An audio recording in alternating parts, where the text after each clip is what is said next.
Jackie saying no to AV, why is that? Well, obviously we had to offer a referendum as part of the negotiations that we had with the Liberal Democrats when we set up a coalition.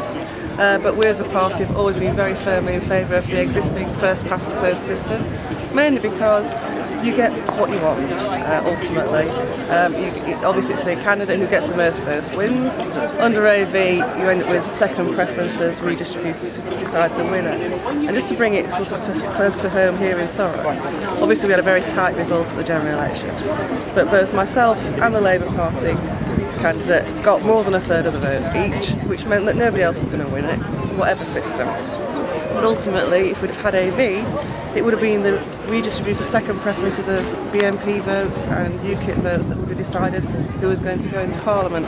And I don't think that's a very healthy system, because that means that candidates will be playing to those audiences rather than actually just standing on their own positive message about what it is they're going to do and what they're going to bring themselves.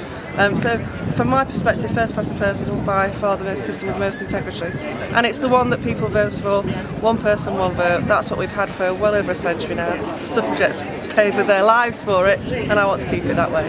But people who have, for example, I've voted in Scotland on the additional member system, and quite like the idea that you would have the second choice, or so therefore Green candidates got into Parliament, or even the Scottish Socialist Party got in. But would you say in Thurrock the problem is the extreme right?